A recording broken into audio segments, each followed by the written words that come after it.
Every snowflake is like a little gift from the sky.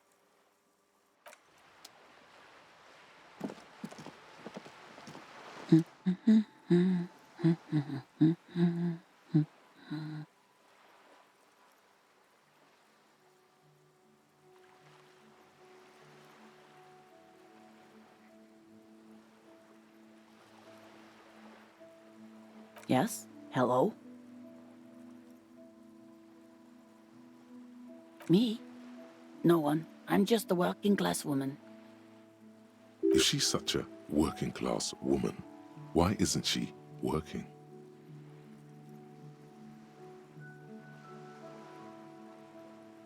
Not all the time. Right now I'm browsing books. Even a working class woman needs something to read.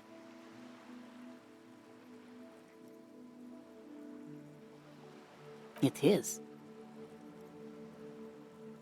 I know you are.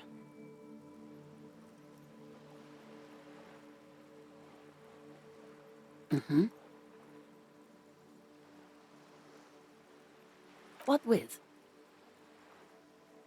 What with?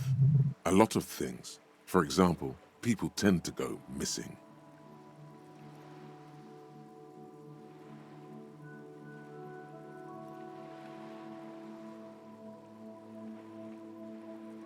Her hands move over the book covers. The tips of her fingers look rough, stained with yellow. It seems like she has spent a lot of time at work, smoking. My husband? No, he's not. I don't know. At home now? Out drinking with his friends? Working? Where is this going, officer?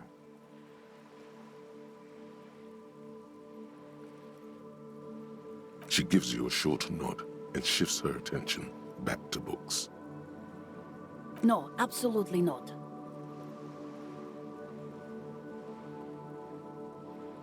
Are you a policeman or a nanny?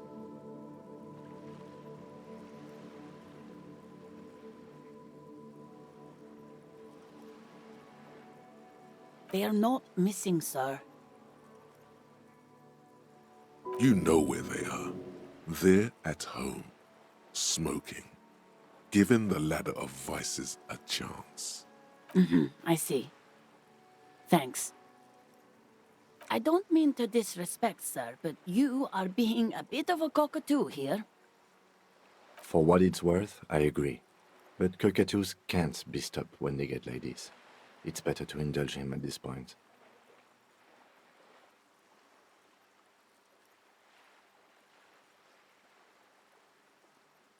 Nothing. Go read up on them if you're so interested. There's a great book in the bookstore. Maybe you should. What if the cockatoo is your astral captain? Or your heraldic bird?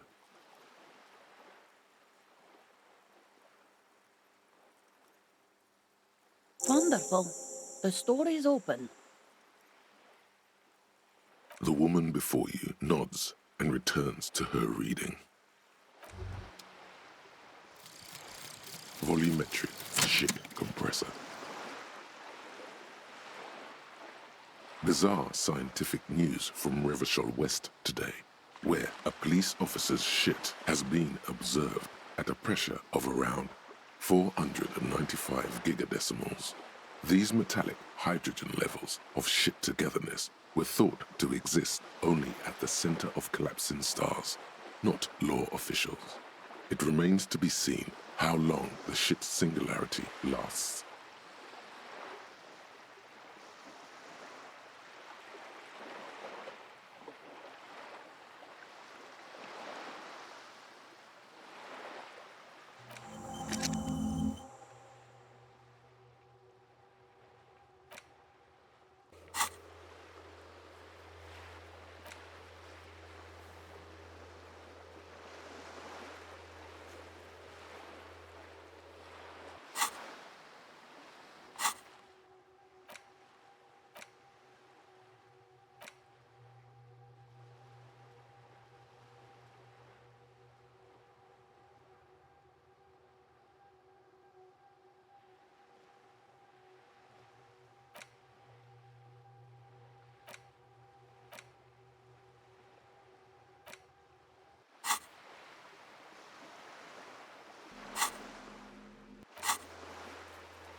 There he still is, looking right through you with his white eyes. The body below is entirely dedicated to that corpse smell.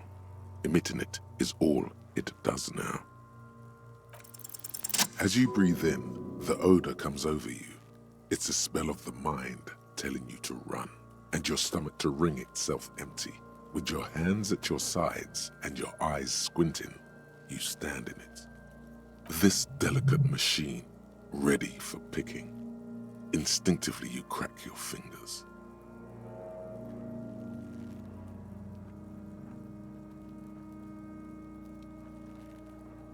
The man before you is naked, but for a pair of underpants and enameled boots. His skin is greenish, marbled with decaying veins, and blotched by lividity. A fading web of tattoos covers his chest and shoulders. The cargo belt used to fasten him to the branch above appears industrial in strength. The material appears to be ceramic. Its clean white stands in stark contrast to the decaying flesh above the knee. The man wore thick polymer socks, probably for padding. A fine array of interlocking plates covers them. Delicate and fragile, they feel alien to the world around you, out of place somehow. These are clearly not boots. They're armor, possibly part of a larger set.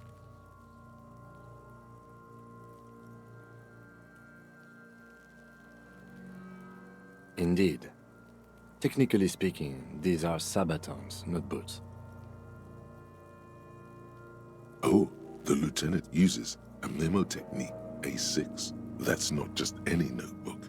It's a classic.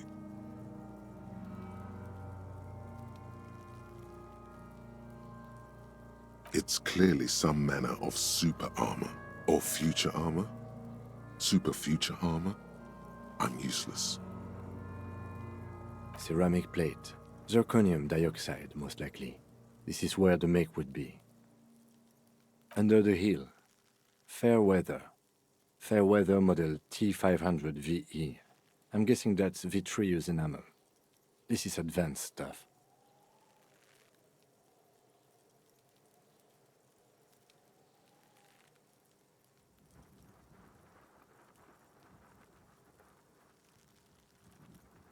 It is.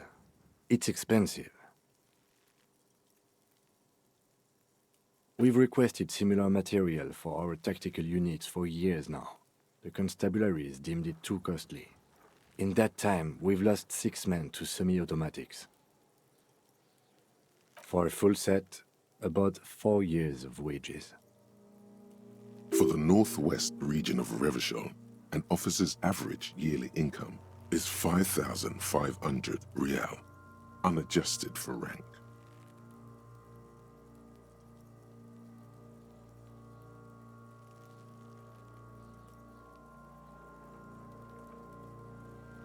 Not too much, yes.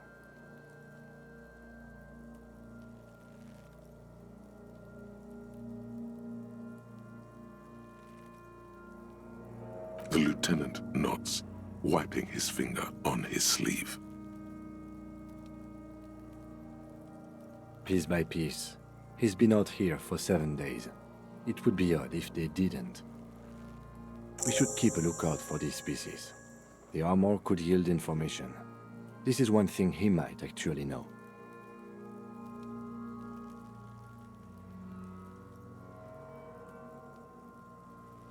The sabatons dangle off the man's decaying form, ageless and synthetic. That's for us to find out. Mr. Gart implied he was security personnel for the harbor company. This confirms my own assumptions. Just something I scraped together from my station. An area report on Martinez. I'm sure you did the same. I agree. This equipment is way beyond what a guard can afford. A small bell-like sound fills the air, like tapping on the side of a porcelain cup. It's anything but. This material is a kinetic redistributor. It spreads kinetic energy horizontally, from plate to plate, dissipating it entirely. See? Faint, organic lines cover the plates where they separate into smaller ones. These plates then divide into smaller plates until there are hundreds of them altogether. Like whirls of floorboards, the design looks organic, influenced by highly resistant wood materials, like lignum vitae and ebony perhaps. If trees were made of porcelain, this is what their cross-sections would look like. The smooth, glossy surface fractures into ever more intricate interconnections, peaking on the right sabaton, where you notice. The whirls are in the shape of a letter and number combination, E50, 100, 1000. Good. Can you read it to me? X5415 6745 678222. Let's lie. We have a make and a number. That's something. We can use the radio in my kinema when we're done. Either station can chase it for us.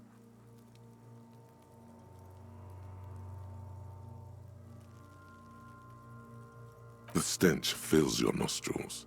As you push downward, an ominous creaking sound comes from above. Stop! Pig's gonna pull his head off. Brutal!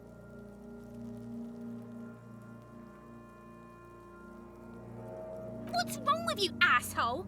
Why's he letting Goku know? I don't know, baby. I don't know why he's such a... Officer, if I may ask, what were you trying to achieve by putting on the deceased foot? The cadaver slowly twists on the cargo belt, his torso covered in tattoos and extremities blotched pink and blue. The hangman's knot is pulled tight by the weight of the corpse below. Yellow, hard-edged polyester cuts into his neck. Above, a sliding buckle ties the belt to the branch. This is a steel-reinforced cargo lashing belt, big brother of the regular cargo belt. It's used for tying cargo under six-rotor airships. Airlifting. I thought it was used on lorries for strapping cargo to them.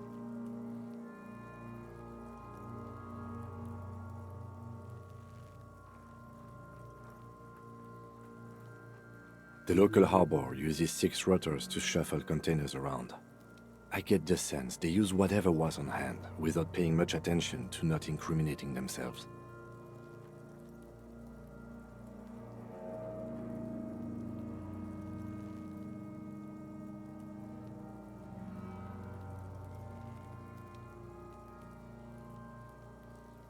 Right now, everything seems to fit their confession. A noose is one of those things that's easier to use one way around.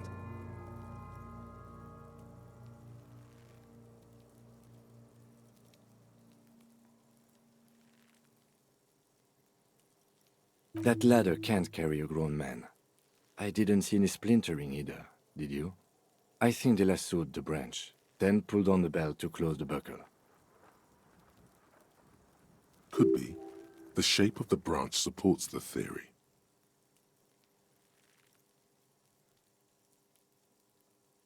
I was afraid it would be.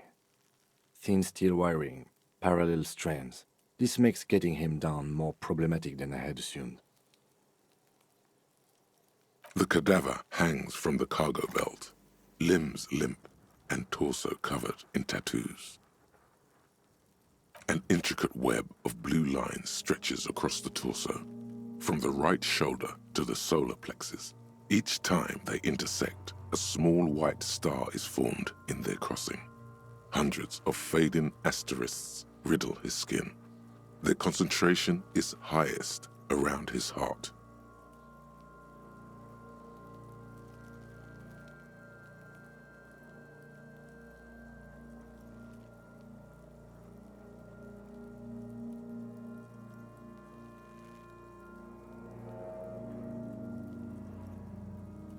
A map of the stars. I do see some similarity to astronomical charts. Great Century Messinian, maybe. But this seems more particular. Customized somehow.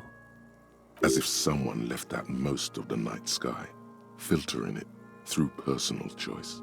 The principle of this filter remains unknown to you. The thought dissipates, and you feel as though you were only half right. So am I.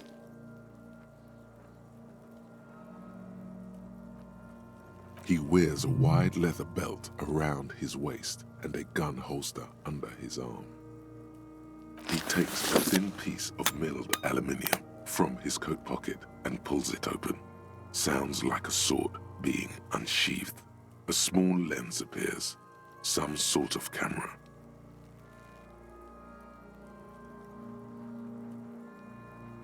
A Trigger Sunshine. Mini. Triggered is the world's leading manufacturer of intercommunication devices, primarily projectors.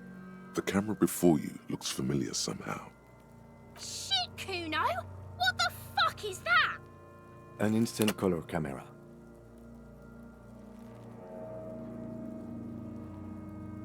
I have only 2 ampoules, so nobody move. I don't want to waste one. A sound, a shrill flash, followed by the breaking of a small ampoule of glass. You see streams of color pour onto the thick, glossy piece of paper, rolling out.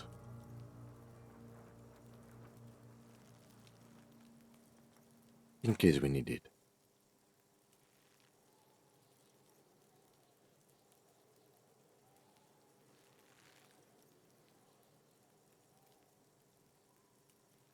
Yes, it is pretty cool, isn't it? There is only one ampoule left. Use it wisely. It contains insight to the victim's person. By his build, I'd say this was a man of physical violence. The story he wanted his body to tell was important to him. It is his letter, to us. Someone should decipher it. We'll need to show it around.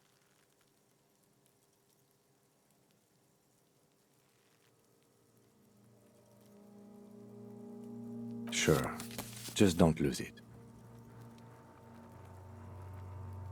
The glossy-eyed corpse looks by, his mouth mute and his skin as colorful as the chemical rainbow on the photo paper, teeming with opportunistic organisms.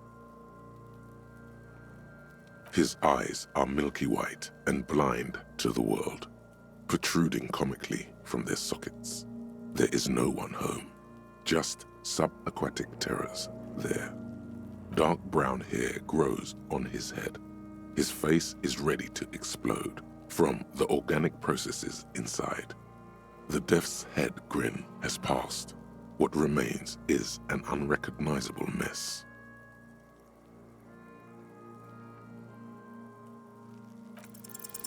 I'm gone.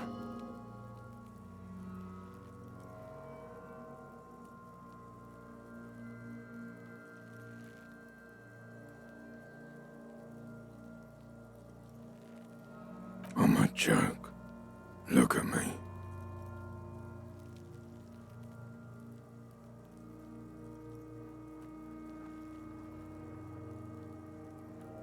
A killer. A motherfucker. And a killer. Go ahead, Cobbo.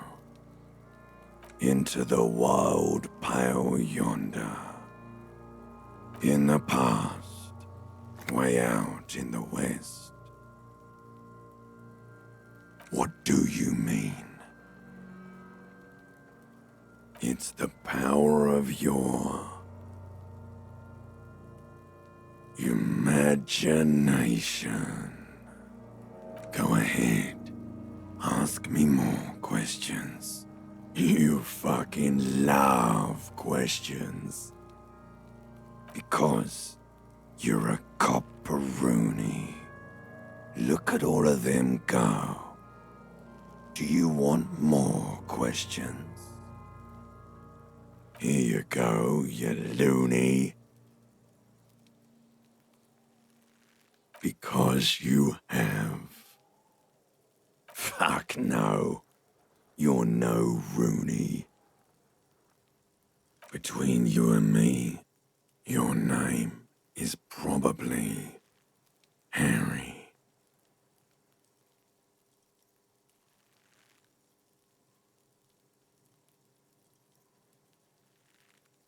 You can be anything you want, brother Corpo.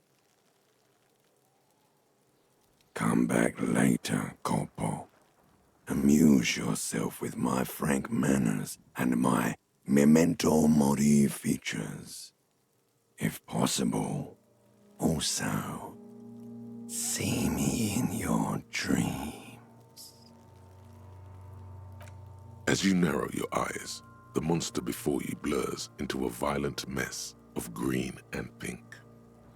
This is a trick. You've done it before. Pink is where the blood settled in the first hours post-mortem. You can use it to see if the corpse has been tampered with. Does his position at the time of death match the discoloration? Only the lower extremities are pink with a dash of blue. His fatted hands, thighs, and his neck, just above the noose. The rest of the corpse appears dark green in the cold spring air.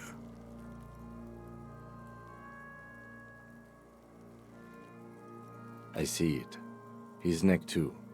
The lividity goes right up his chin. We have good, well-pronounced discoloration here. The monster comes back into focus, an explosion of color, coursing with dark marbled veins. His stomach appears pregnant with something. Black liquid streams down his thigh and onto his boot. So, what do you think?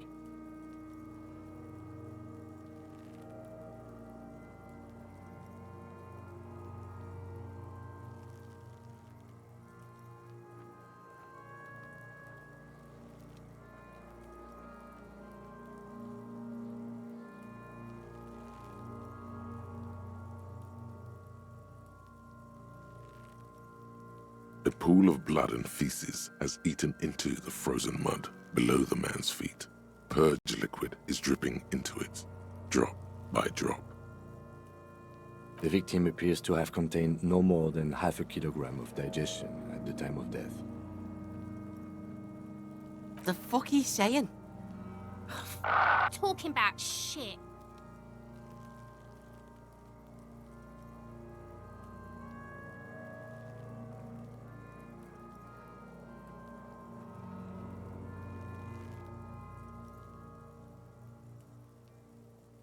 Did we? I don't feel lucky.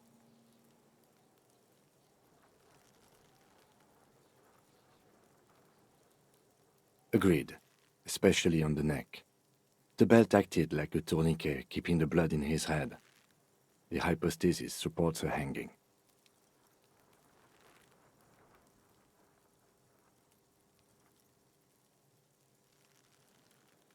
You would still like the hypostasis marks in the neck to be a bit more pronounced.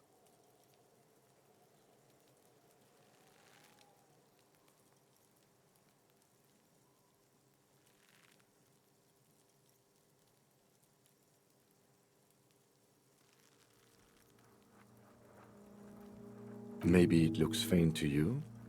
It could be more pronounced, actually. Dûment noté.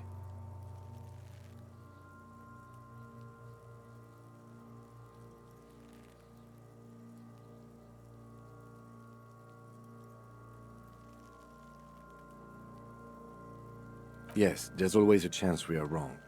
We should check for ligament marks on his neck to see if they're in tune with the belt. We'll have to get him down first. I do. Most of them are post-mortem. Maybe even all of them. The delinquents have made our jobs harder with their little sport. Stop talking in riddles, coin slot. He means you fucked him up good, Kuno. Fucked him up brutal like.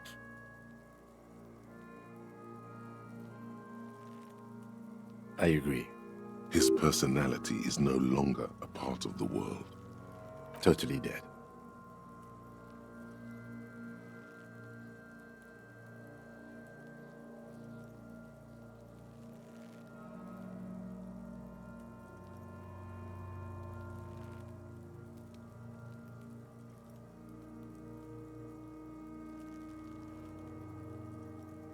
Sure, the corpse looks by, oblivious. Black decay liquid drops from his knee to his boot. But there is no breath to catch, only the cadaver filling the air and your nostrils. He slowly rotates before you, decomposing. Of course. You have questions, don't you? The power of your imagination. Come back later, Corpo. Are you sure we finished the preliminary examination of the cadaver? We might miss some of these things once he's done.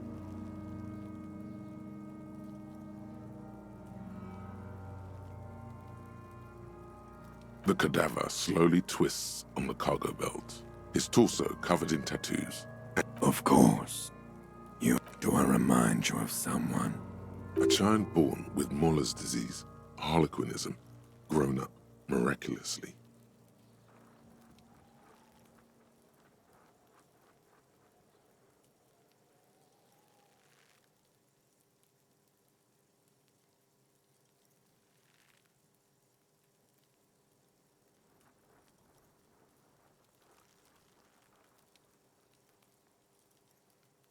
Sure I do.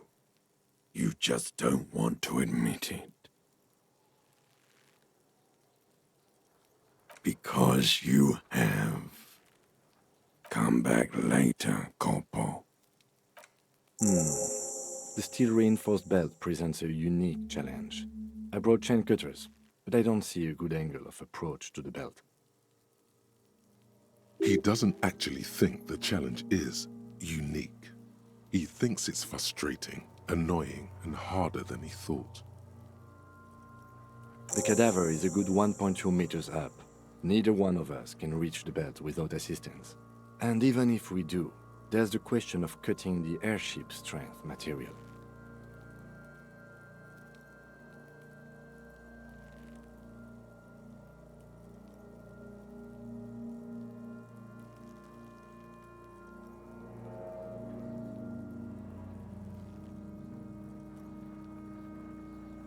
Someone else? You mean like the police?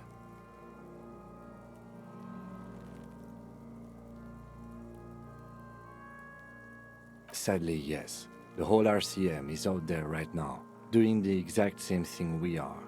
Are we in a rush to help them? Not with this on our hands.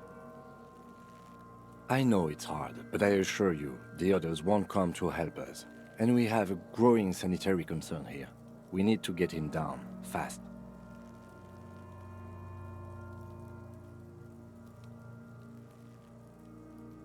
I was really hoping we wouldn't. The Union appeared to be suspect in this case. It seems like a dangerous route to go down. I would really prefer if there was another way.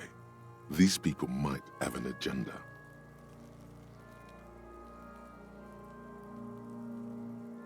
But what other options? The corpse twists on the belt, like chicken on a skewer. Climb up there and saw the branch? There has to be a less risky way, with less falling down of trees.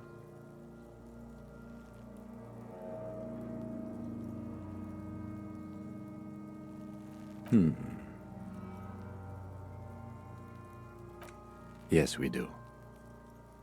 We are not getting him down already. Not getting him down is a task that's already accomplished. Sadly, it's not our job to keep him up there, but to get him down.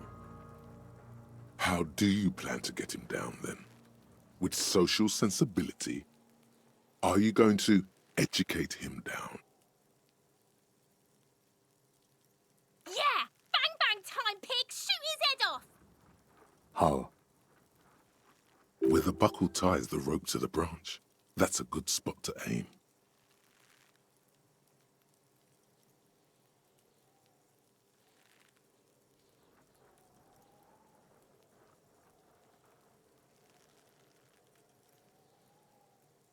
Where? Ah, yes, I see. If the shot hits that, there might be a chance to release the belt. Yeah, now we're talking. Entertain a Kuno with some shit. They'll miss! The pigs will miss Kuno!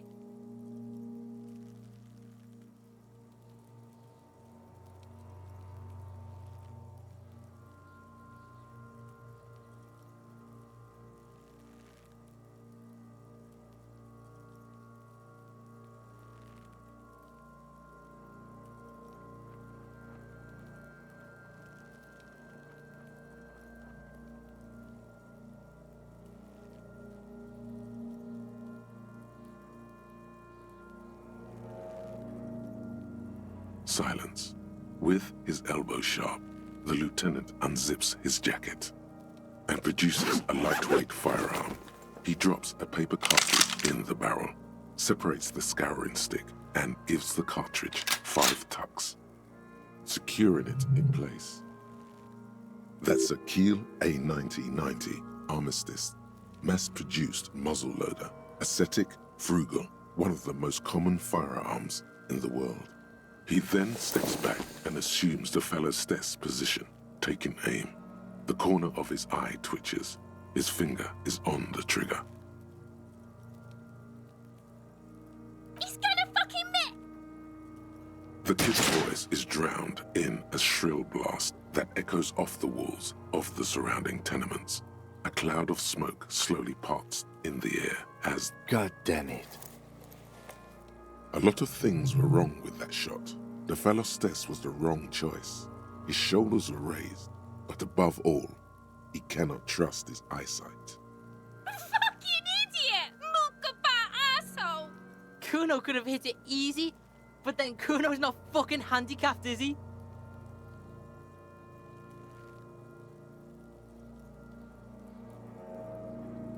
Kuno's sorry too. Kuno feels sorry for the Beano Cloud. The lieutenant doesn't say a word, just looks at the gun in his hand. No, we are lucky as it is. We didn't break anything, and the victim remains uncompromised. Any more mistakes could put us in an unfortunate position with the locals. We have eyes on us. I didn't do us any favors with that. I have to say, it's beginning to look unlikely we can get him down without assistance. You know, you don't feel like too bad of a shot yourself.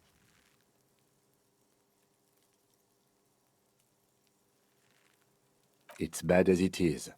Us shooting firearms like punks. Go ahead, I'm not stopping you. Just don't lose it. They only have one gun! This is the sorriest pair of pigs Kuno's ever seen. Yeah, take it, you fucking banani poika! Take it and shoot yourself in the mouth! The cold piece of bakelite and gunmetal is surprisingly light. Your fingers fit right through the guard, instinctively resting on the trigger. You've held this, an A9 Armistice, before. At some point, it probably used to be your choice of firearm. The fuck are you waiting for, Kuno? Tell him to shoot himself in the mouth! The buckle comes into focus in your sights. You stand with your feet planted firmly in the ground and your left hand supporting your gun arm. Why don't you just shoot yourself in your mouth? At least you won't miss.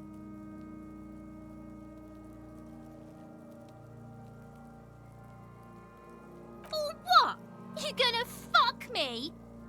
You wanna fuck me, pig? Is that what this is about?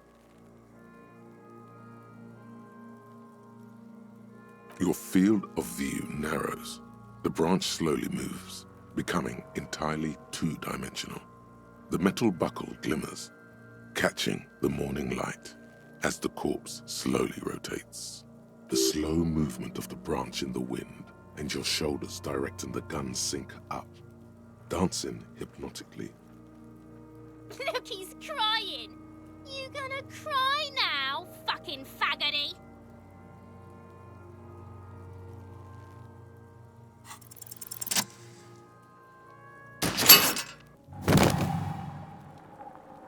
The buckle explodes into tiny pieces, coming loose with a whir.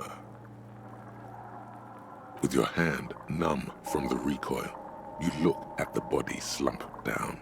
For a moment, the man appears to kneel in front of you, looking straight at you, helpless, trapped within itself. Communism. It takes a millisecond for the association to flash within your cortex. You have no idea where it's coming from, only that it's right. Then the rigor in his muscles gives up, and he smashes sideways into the spring mud, letting out a horrid stench.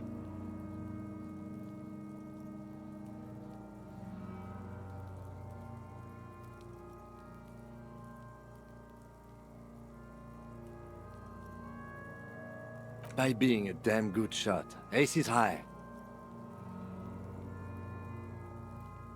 The Ace is High, a custom invented by the Aerostatic Brigades during the Revolution, is used to celebrate success in Revachol, especially in sports. The gesture is spread across the world despite the defeat of the revolutionaries themselves. You could add an Ace's Low to it, if you like, by turning your back after the high and waiting for another.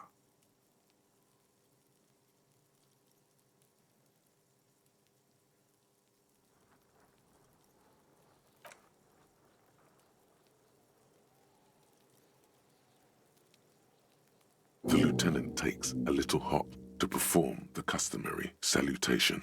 Your palm hurts from the slap. It's precise and down to the point. I knew these guys were f***ed.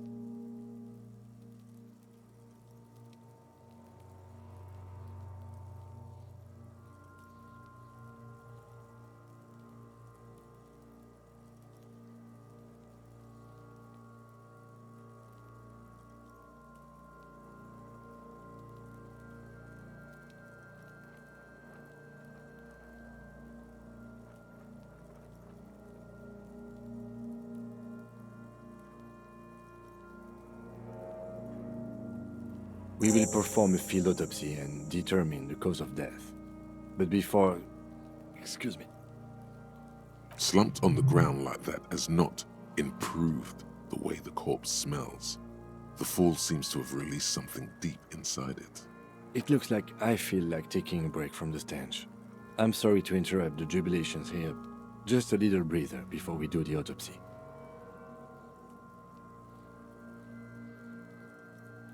Yes, the 4 phases of a murder scene. 1. Investigation of the scene.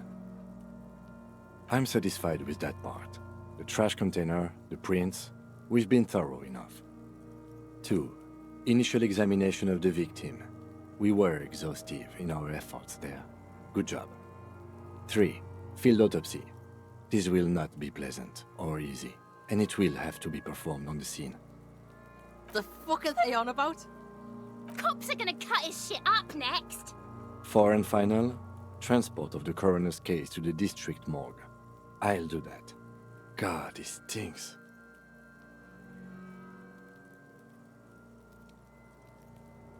No, you and I are detectives. The honorary rank of detective signifies our ability to handle the entire incident chain. From crime scene to autopsy to cleanup, we do it all. An honor and a burden attached to your rank. Mine is Lieutenant Detective, unfortunately. I can't tell you how tired I am of this corpse. With shooting like that? Of course you are. Your station would not have assigned you to this case otherwise. In the meantime, we should try to interview Evrard Clare, the leader of the Union. Harbor property was clearly used in the hanging. The harbor just east of here. Getting in might prove a challenge, though.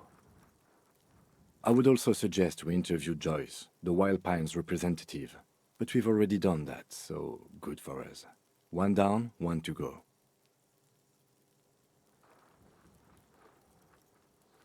Yes. And those were the interviewees. Let's go. Wow, so someone's been a little boring. Yes, my standard liege. Someone's seen all sorts of wild ideas pop off and thought, I'll take the boring one. The regular, please.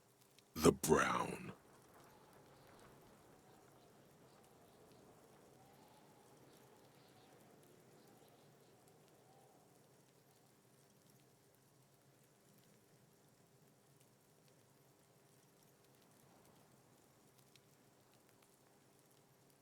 Of course you do.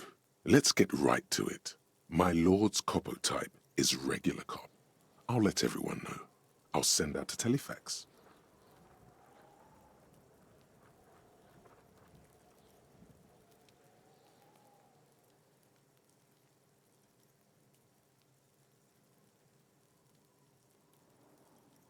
Yes, the type of cop you are, sire. Think of it as a caste, a class even, a nation of regular law officials that you belong to. It comes, of course, with the usual benefits. Done and done. No actual communiques will be sent, of course. That would be too dramatic.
An intricate web of blue lines stretches across the torso of the hanged man, from the right shoulder to the solar plexus.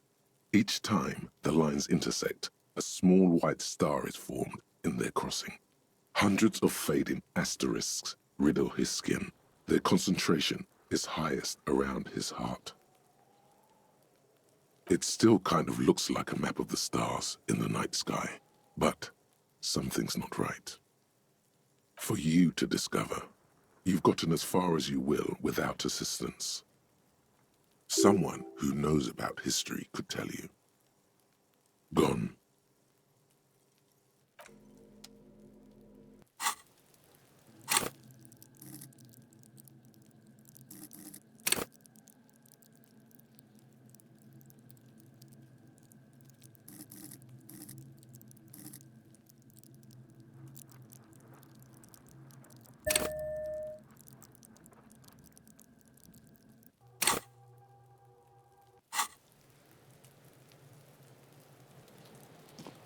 The rotting man lies on his side with his eyes looking straight through you. The belt is still around his neck. His body is supine and open to intrusion. By autopsy, the lieutenant adjusts his glasses and takes a deep breath.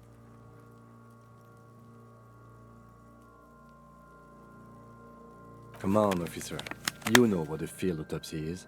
You've done 100 of them.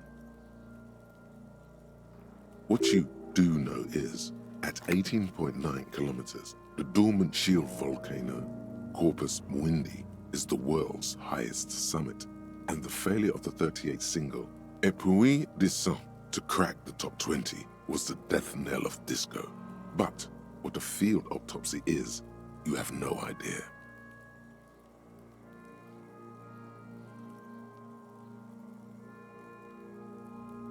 You must have me confused with the Copperpedia. You, sir, you are the Copperpedia. There truly is a time for everything, even for yellow gardening gloves. However, they are lacking hygienically. I suggest you get in there in limited capacity.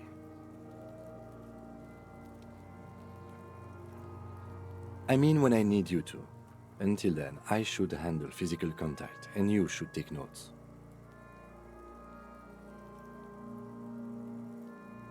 That's right.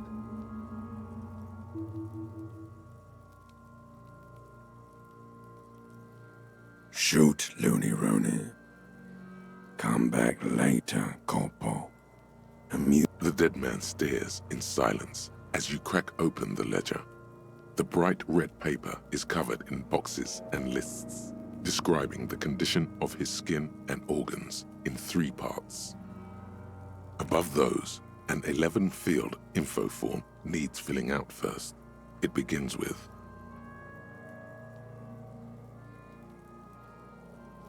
That's you. the corpse is indifferent to your scribblings, just lies there. The next box says, KK57-0803.0815. KK equals Kim Kitsuragi. 57 equals Precinct 57, followed by his date, 0803, and time of arrival, 0815, on the scene. He's indexed the case after himself, not you. That's because he doesn't want to bring up the messy question of your initials.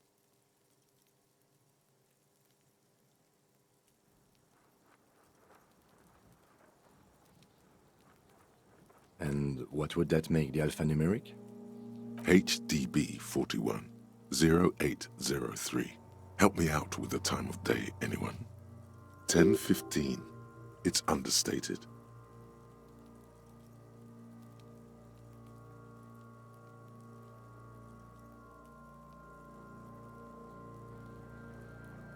I do. KK57 dash. Next. NA. Next. NA. Roughly 50. Try 40. The damage is so extensive, it's better to err on the young side.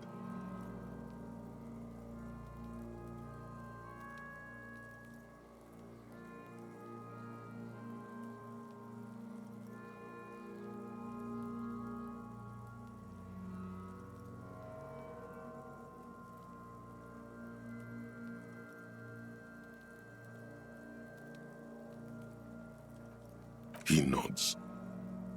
Mondial. Fair to olive-skinned, from the Isola of Mwindi. This is as vague as it gets. You might as well say whitish. The pudgy mess of curdled meat looks neither mondial nor anything other. Fucky, fucky! Male. Pigs can have sex!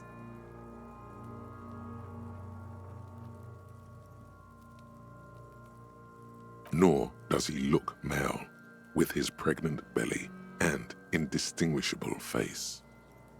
We're still going with March 4th, 51. What else? 9. Body identified by is non-applicable.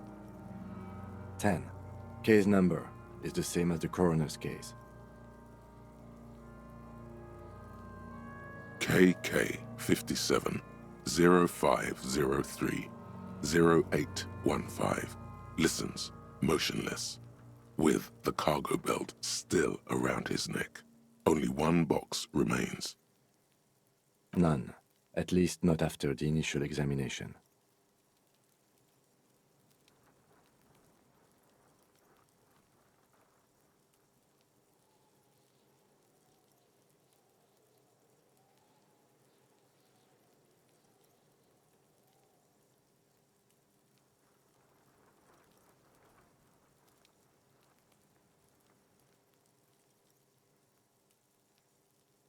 Interfering with the body's position or wounds post-mortem.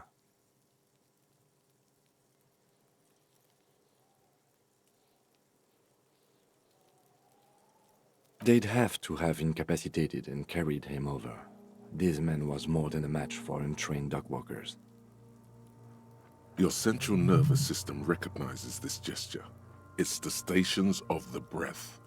Ecclesiastic, religious in nature, a holdout from pre-DeLorean burial rites. It takes him 2 seconds to perform. Then, We should start the post-mortem. The corpse cannot feel Kim's hand on his chest. It no longer meaningfully interacts with its surroundings. A thicket of boxes and lists on red copier paper tries to answer why.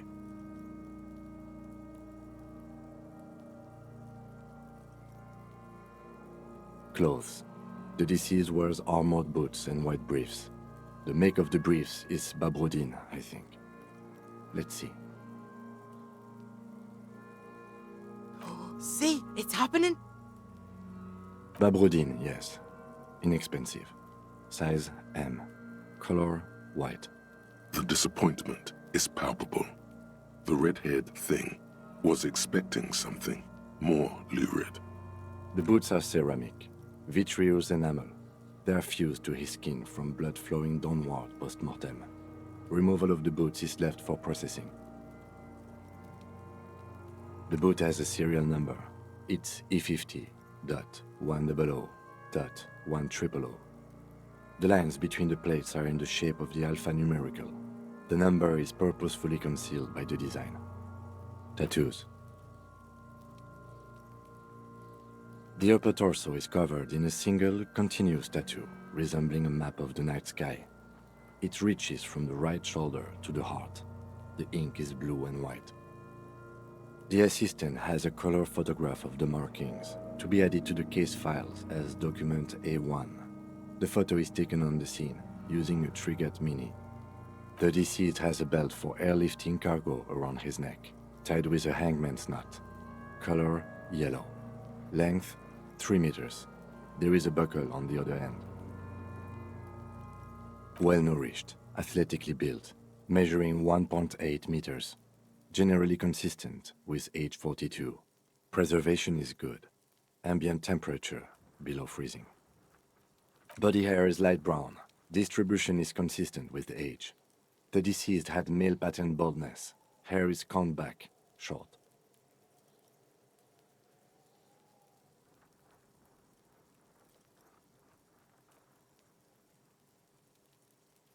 The hair under your latex fingers feels cold to touch, wet.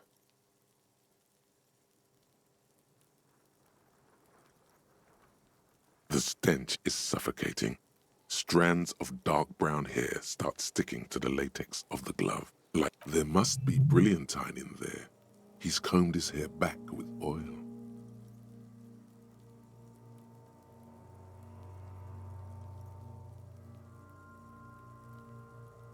More hair sticks to the glove. Hair off the rain-soaked head of a dead man.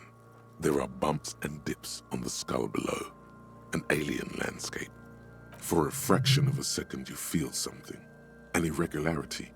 But then it's gone. Too minute to register in your mind. What was what? Brilliantine. There's brilliantine in his hair. What was what? Brilliantine. There's brilliantine in his hair. Lividity is consistent with hanging, albeit faint, as noted. The head is congested. Contusions are present on the head, chest, and thighs, consistent with stones thrown post-mortem. Low velocity.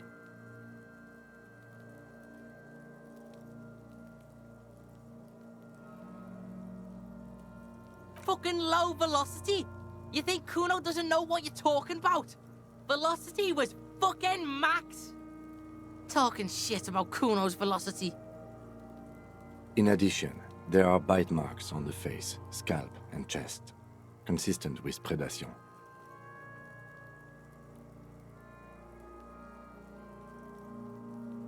Ligature mark.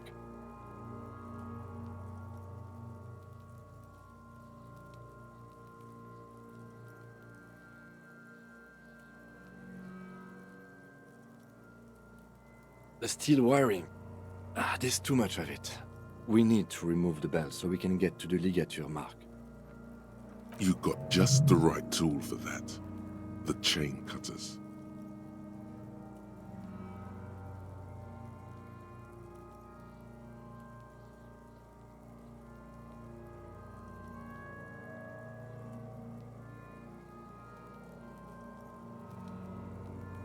The hanged man lets out a joyous little bubble of rot from his nose. Always good to think ahead. Now, we need to cut the belt to see the ligature mark below. Carefully, with as much precision as you can. See, my pig is gonna fuck his head off. No, he ain't. Your pig's a boring fuck.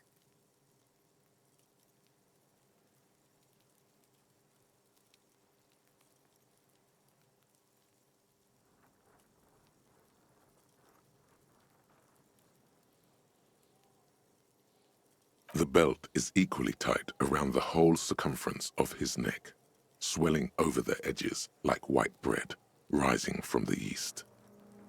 The knot is the weak spot. The chain cutters fit in there, steady now, like a flower arranger. 2 cuts and it should come loose.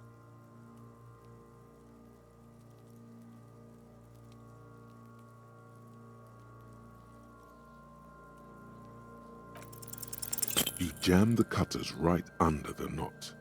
That seems like a smart idea. Yeah, somewhere there.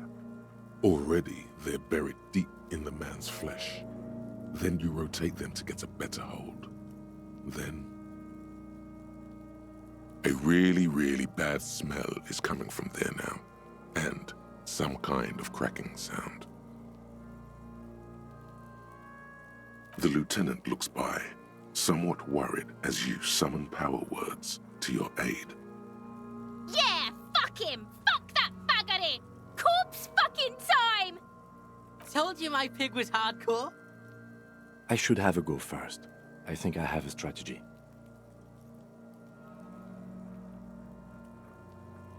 He sinks the cutters into the knot, preparing to perform the cuts, with his elbow to his knee for precision. Snap. The knot is slashed. Another cut and the belt falls apart like a flower bouquet, revealing the dead man's neck and the dark red ligature mark around it. Here. The rope rises to a point, leaving a gap in the ligature mark. The suspension point is in the back of the neck, on the nape. Hemorrhaging is observed on the skin, above and below the ligature mark. The mark is well pronounced, consistent with a drop from 1 or 1.5 meters. Chest is intact, normal contour. Abdomen is protuberant, pelvis intact, genitalia... No! It's gonna happen, see! I fucking knew it! Genitalia is male and unremarkable. No evidence of injury. The dead man's penis is average-sized, congested from the downward collection of blood. The testicles are uneven in length, hanging underneath. The genitalia is greenish. Marbling is present around the crotch. Back is symmetrical and intact. Upper and lower extremities are intact, but asymmetrical. There are combat injuries on the right hand, thigh, and hip. In addition, I see smaller, residual scars, too numerous to count, covering about 30% of his skin. From wounds sustained over 2, maybe more decades, dispersal and accumulation indicates long and active combat duty. We have a real museum here. Of battles, wars. Last item, hands.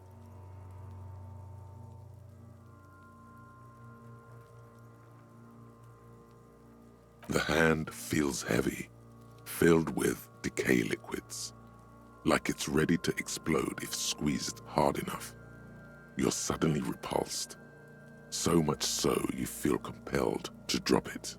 Hands are clean. No sign of injury from struggling.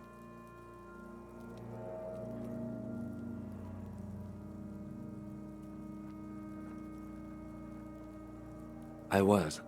Maybe I'm just not seeing them.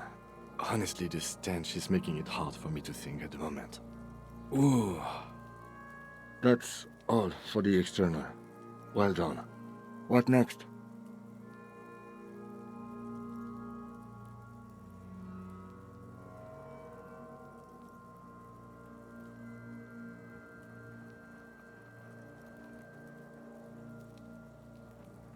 Central nervous system. I have nothing. Do you have anything on this man's central nervous system? Of course, there is a moral to be drawn from it. A moral to this story.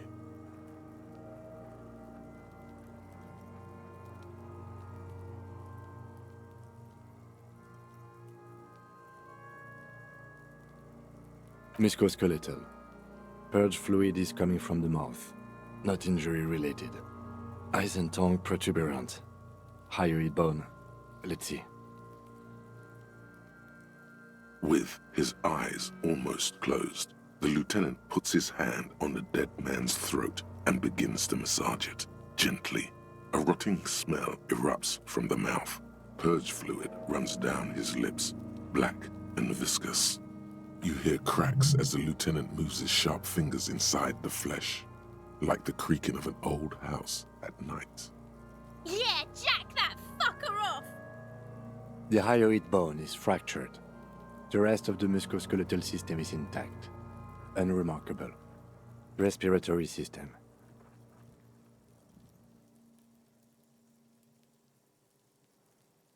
Oral cavity shows no lesions. The victim has received dental implants, possibly after a combat wound. Mouth swollen. Hemorrhaging present in mucosa of the lips and mouth. No scream, no sigh of relief rises from the darkness inside. It's humid there. Sickly sweet air, unlike anything living. You feel like you're about to throw up again, straight in that mouth of his. It's hard. Once more, you taste stomach acid in the back of your throat. A contraction.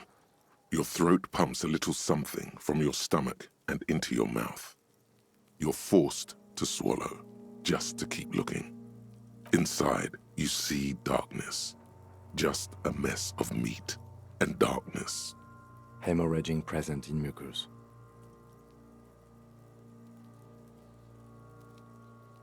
Hepatobiliary, NA.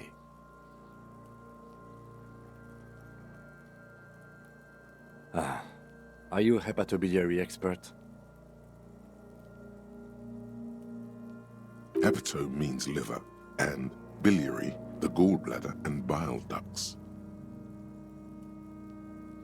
Nothing in your alcohol-soaked memory directs to having forensic expertise on either one.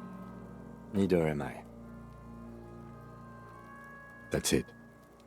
Same for toxicology and serology, NA. Unless you have untapped reservoirs of knowledge there? Reservoirs? No, but do they take obscure trivia and odd tidbits?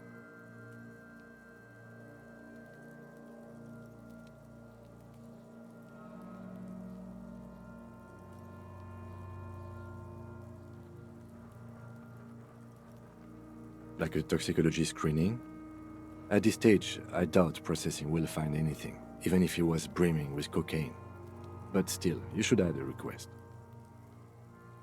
Cardiovascular. The body exhibits heavy lividity. Blood has gathered in the hands, feet, and neck. Hypostasis is visually consistent with a hanging. Gastrointestinal.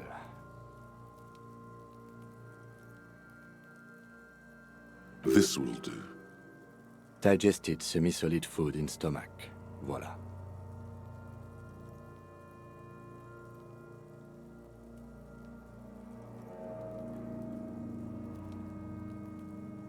What's next on the list?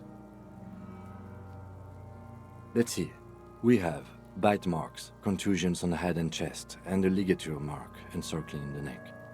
You'll need 3 fields. Leave a 4th one too.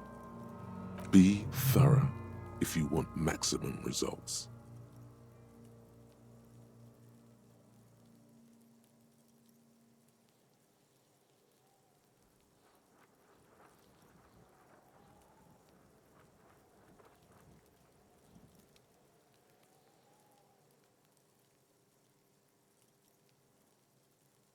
Oh, so we inflicted them?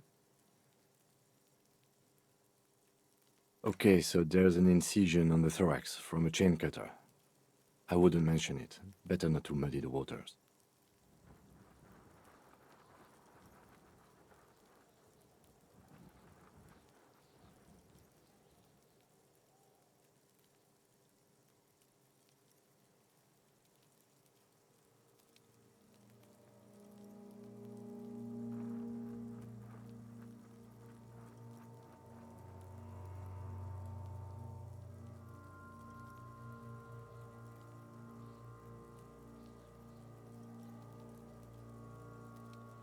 Be pedantic if you like, it doesn't matter. No one else is going to investigate this man's murder. And if they do, such details would only confuse them. See? These pigs are fucking corrupt. Why don't you fuck him if you love him so much? Now, injuries. Head, chest and scalp bite mark injuries. Predation by birds has caused damage to the body. Odontologist does not need to be consulted. And your opinion, officer?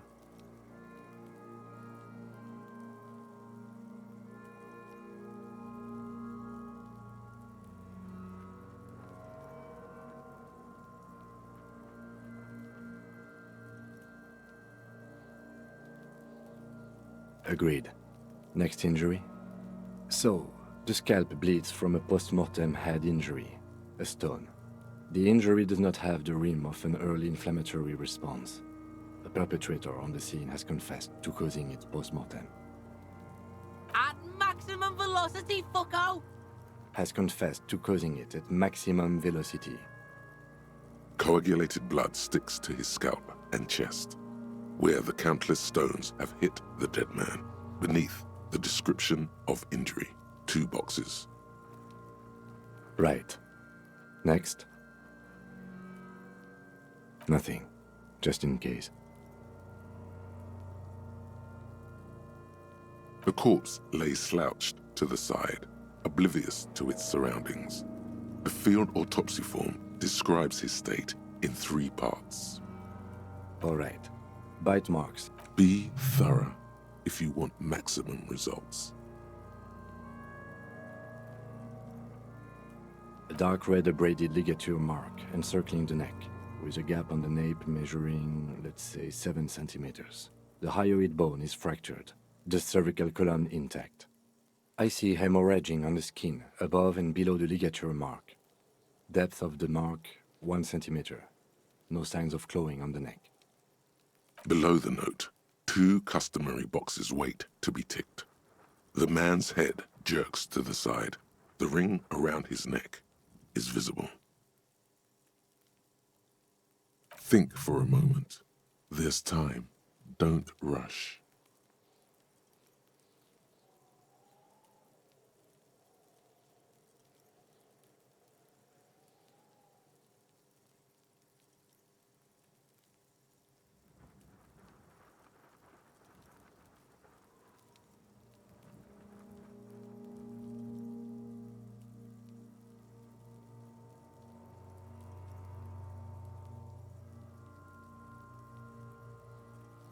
That's it. We have established cause of death. It's not much, and it leaves much to be questioned. But it's a start. Let's wrap this up. I pronounce this field autopsy over.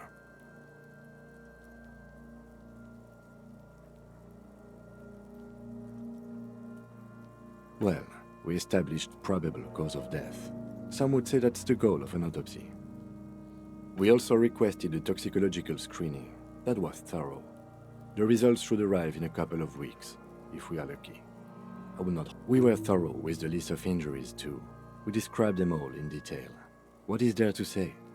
Given the circumstances, it was a professional field autopsy. I need a copy of that autopsy form. Then I will drive him to Faubourg for processing.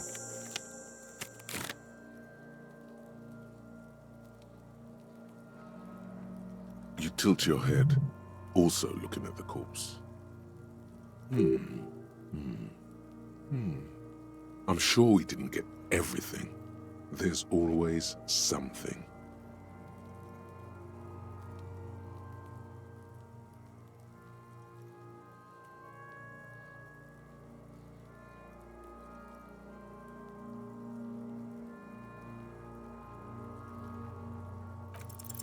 You run your hands over the victim's cold body, his limbs, his torso with its swollen organs. Maybe you should be more thorough. His fingernails have turned dark. They're chipped and quite long. There is dirt under them. That's all.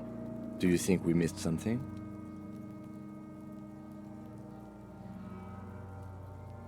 Okay, well, we are in livor mortis here. He is disintegrating. We need to refrigerate the body if we want to conduct another examination, and we need to do it fast.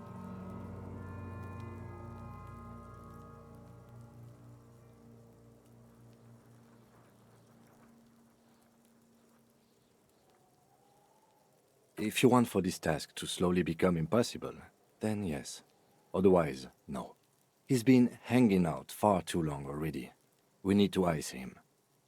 It would have to be industrial in size. Let's start by asking Gart at the Whirling in Rags and the Fritz store down at the gates. If they don't know, but only if all else fails.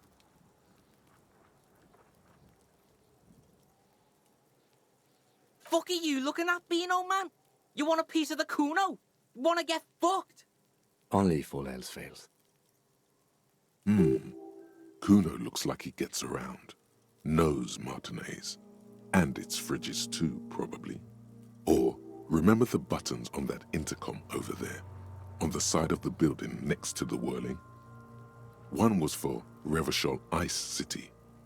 Perhaps it's a clue. Hurry. This is one task we cannot sideline. With every hour, whatever we are looking for will become harder to find.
Can I help you?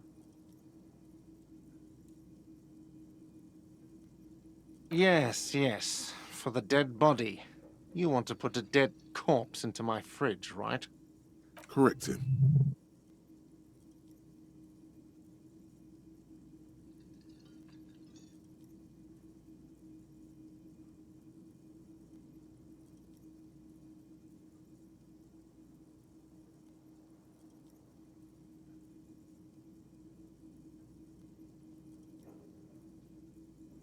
Well, I have a fridge, and you're not putting it here. Because this is a culinary establishment, not a morgue. I can't believe you even asked me. It would only be for... Lieutenant, you too? You're asking too? No. The answer is no. I will not turn this place into some kind of macabre circus. Let's go talk to the Frit clerk.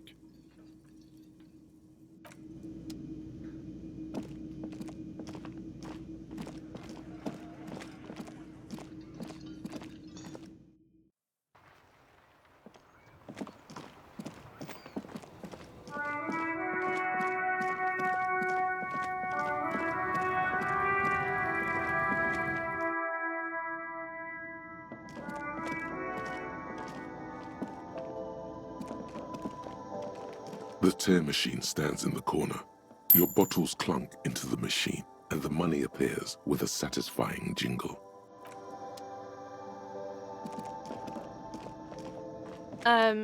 Is this about the questions again? Because I don't really know anything. Right behind you.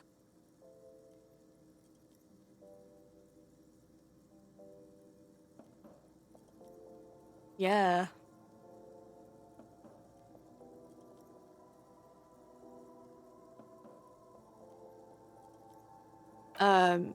You're joking, right?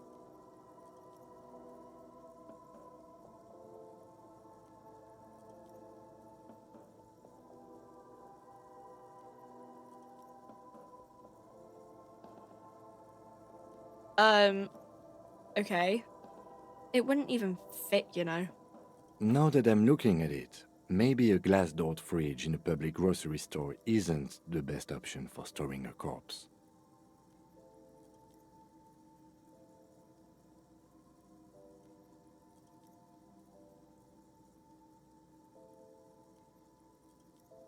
Okay.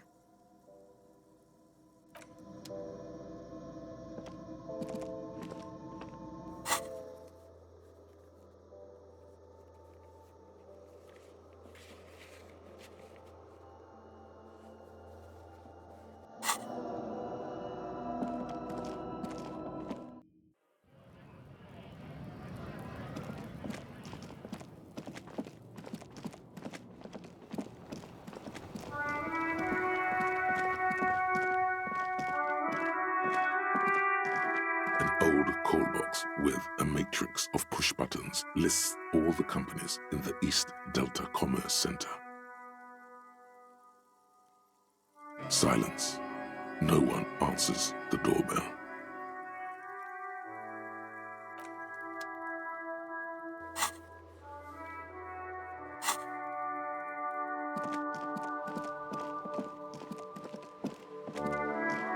Every snowflake is like a little gift from the sky. Oh, that's Auntie Billy. She's nice if a bit distressed. I think she is a bad husband. Not very nice or helpful. A fridge? You mean like the ice bear fridge? Man, that's scary.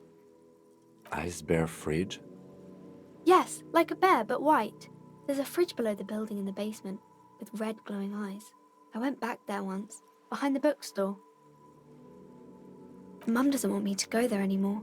Not that I want to. It was pretty scary. Yes. That's a problem.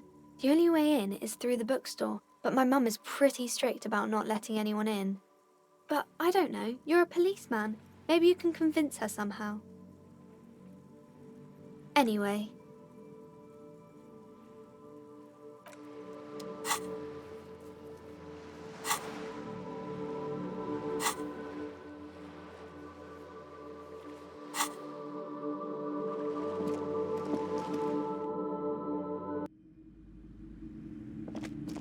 Hello again, esteemed officer, and welcome to Crime, Romance, and Biographies of Famous People.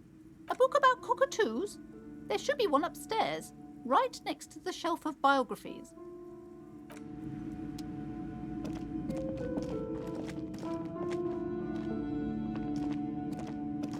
A sulfur-crested cockatoo sits on the cover, its beak slightly open. It looks as if the bird is calling out the book title, From A to Zurich, a guide to a well-behaved cockatoo. It's a must-have if you own a cockatoo. I've heard they're quite capricious. Turns out that there are so many different cockatoo species, and they all have behavioral problems. You don't have behavioral problems. That's garbage. You're cool. You wait for the storekeeper to be distracted. When she's not looking, you haul the tome of cockatoos into your pocket. It's quite a challenge. But eventually, the guide to the cockatoos is yours. Splendid effort.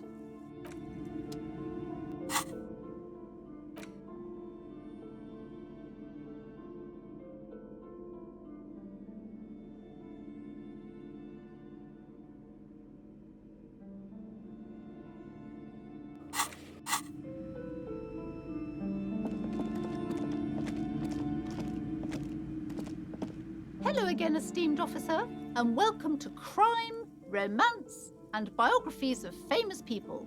A fridge? No, I don't know anything about a fridge. Aren't you interested in books? For whatever reason, she's lying to you about the fridge. Seems like you have to find your own way to the cellar.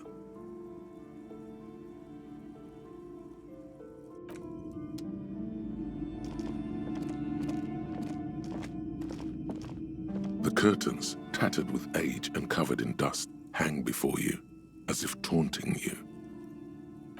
Just as you're about to pull apart the curtains, the petrified voice of the shop owner cries out once more. Sir, don't touch that. I told you it's off limits for the customers. Parapsychologically speaking, we're done if you decide to open them. I won't be held responsible for the consequences. It's too dangerous. She looks away, mumbling. Why is everyone always messing with the curtains? Why can't they just buy books like normal people?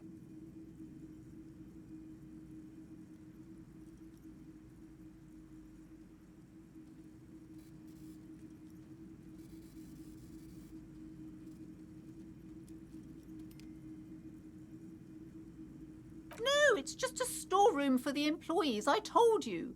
Now please step away from the curtains.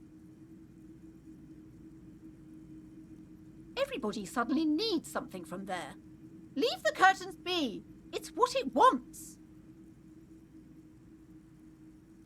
Why? It's not like anyone was killed there.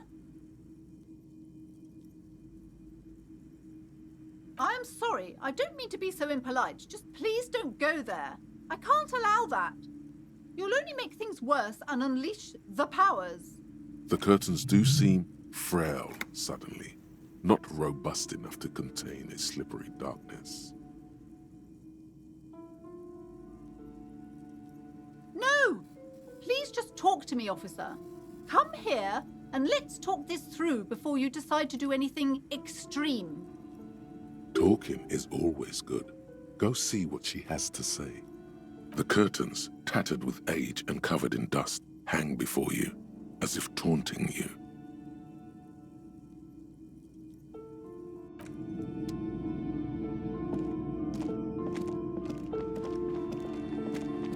Hello again, esteemed officer, and welcome to Crime, Romance, and Biography. I already told you, it's just a storage room for employees. I don't understand why it's so important to you. Just let it go, officer. Go buy some goddamn books. You're supposed to be drawn to the books. She recites it like it's a poem, or like she's playing a role she's grown tired of. She's so tense, it's a miracle she hasn't snapped in half yet.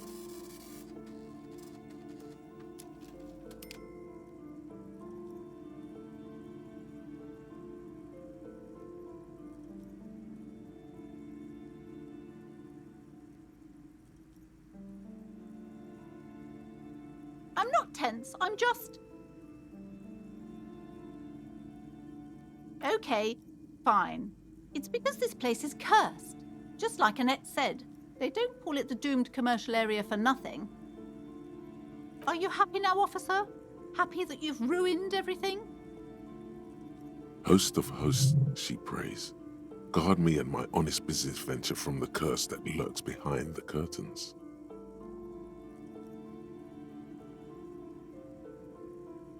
The curse is so much worse than you could imagine. It's a disease, eating at the very foundation.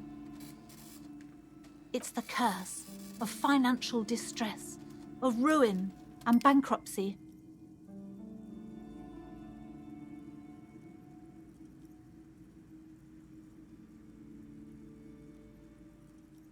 It's not just that, officer. We're dealing with something supernatural here. It's the cacodemons feeding off bad business practices and disappointing income statements. There's something wrong with this building, I can tell you. Ever since I arrived, I've sensed an eerie, lingering presence, as if I was unwanted here.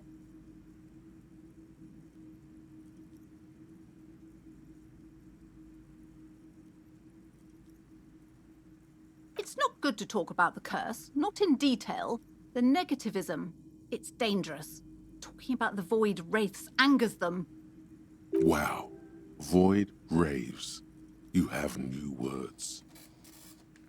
Yes, I've contacted numerous parapsychologists, and even a pair of Simonese mediators. They provided me with the wards. The wards help to keep the doom at bay and protect us against the darkness that lies further in the building, even though now I fear it's not enough. Oh, this? No, it's a special Himian amulet, blessed by desert pygmy shamans, with a spell of compulsion. It's to compel people to buy books. There are numerous spells cast throughout the store. I had the books anointed with a different inducement spell, for example. It's guaranteed to boost sales 15%. Desert pygmy shamans. That sounds like a rather questionable way to describe a group of people.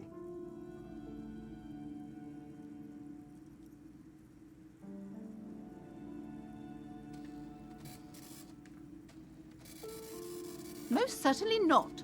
I don't want anyone who's not familiar with the psychic arts to get involved in this mess. Stay away. My liege, you know what this case calls for? A paradetective.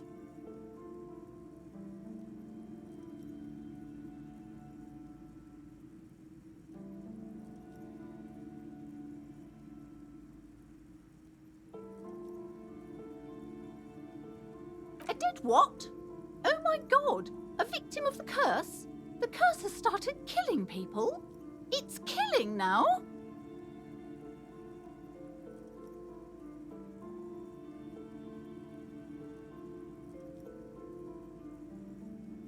You're right. It's worse than I imagined. We definitely have to contain it now. Yes, this is your chance. This is your chance. Only a paradetective can solve this case.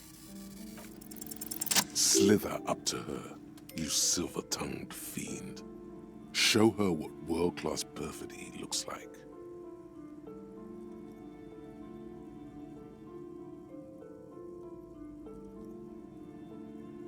You're not lying. You're giving her peace of mind. The means are thus justified. Are you sure? Don't think I haven't seen charlatans before.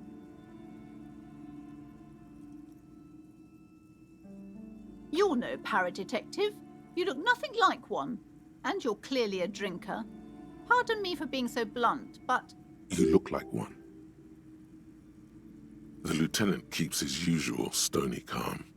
He silently picks out his notebook.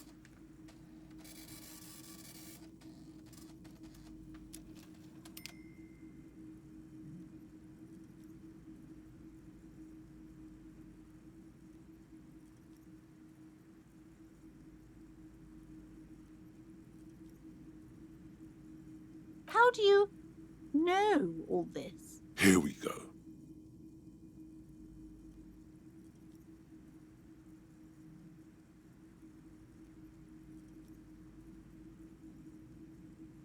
You're part Simonese. Oh, it means our meeting couldn't have been mere chance. But I am not the only one at risk. I have to think of my daughter. You are certain you can help us? Keep us safe? I can't allow any collateral damage to hit us.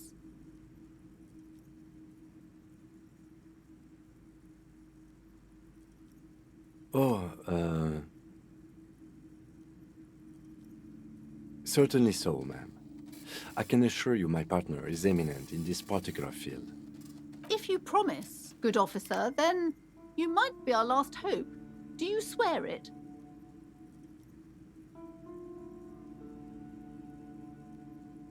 Thank you, sir. There's one more thing I haven't told you about yet. The entity. Do not act surprised. You know of these things, sire.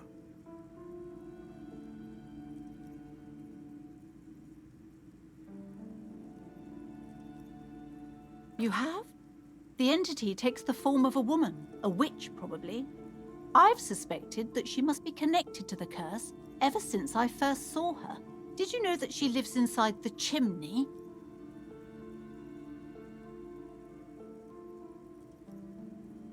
Yes, that chimney is part of the building's central furnace, and it's enormous. She has barricaded herself behind some metal security curtains. God knows what she's doing there.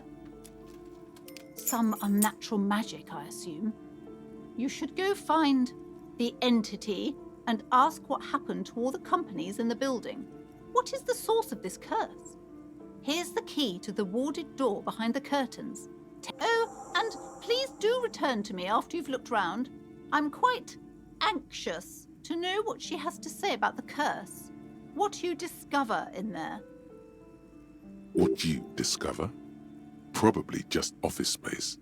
And the damn fridge. Don't be scared. Okay, but please, only a few questions. You wouldn't want to disturb the spirits. The woman before you.